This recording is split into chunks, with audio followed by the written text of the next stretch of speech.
মোহাম্মদপুরে মামুনুল হক ভাড়াটিয়া থাকে না। আমার একটা পোলাপানের গায়ের উপরে হাত দেওয়া তো দূরের কথা, এদের দিকে যদি কেউ চোখ বড় করে তাকানোর চেষ্টা করে সেই চোখ আমরা উপরে ফেলবো। সবচেয়ে বড় জন যে থাকে বাংলাদেশে তার সাথে টক্কর দিয়ে মোহাম্মদপুরে মানুষ মামুনুল হক রাজনীতি করতে নামে।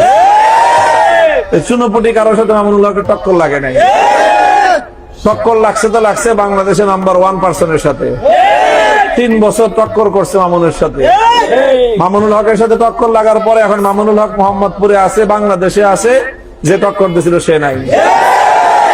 কাজেই মনে রাখো, অন্য কেউ যদি টক্কর দেওয়ার চিন্তা করো আগে 10 বার ভাববা। খবরদার, হুঁশিয়ার করে দেই প্রত্যেককে, শান্তির সাথে, নিরাপত্তার সাথে, সৌহার্দ্যপূর্ণ পরিবেশে কাজ করবে, প্রতিযোগিতামূলক ভাবে কাজ হবে, উৎসব মুখর পরিবেশে নির্বাচন হবে।